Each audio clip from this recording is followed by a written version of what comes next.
अस्सलाम वालेकुम।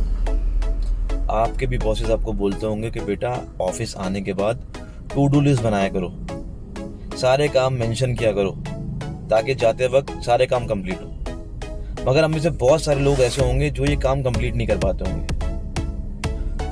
तो आज मैं आपको एक ऐसी टिप देने वाला हूँ जो आपको ये सारे काम कंप्लीट करने में मजबूर कर देगी। इसका नाम है नॉट टू डू लिस्ट।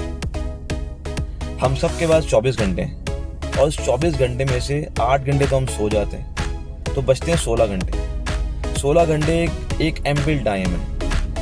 वो टाइम का मेजॉरिटी पार्ट हम व्हाट्सएप, फेसबुक या दूसरी वीडियो इंस्टॉल करते हुए बेड पे गुजार देते हैं या सीट पे बैठ के गुजार देते हैं। इसके चक्कर में हम ना एक्सरसाइज कर पाते हैं, ना बुक रीड कर पाते हैं, ना कोई और अच्छा काम कर पाते हैं। तो जब आप नॉट टू डू लिस्ट बनाएंगे और उसमें वो काम मेंशन करेंगे कि जहाँ जहाँ आप मेजॉरिटी टाइम ज़ाया करते हैं और उस टाइम को सेव कर लेंगे, तो ऑटोमेटिकली आपके पास एक एम्पल टाइम बच जाएगा उन कामों के लिए जो आपकी टू डू लिस्ट के अंदर शामिल है। आई होप कि आपको मेरी वीडियो अच्छी लगी होगी। Kindly like and subscribe my channel. Till then take care. Allah हाफिज़।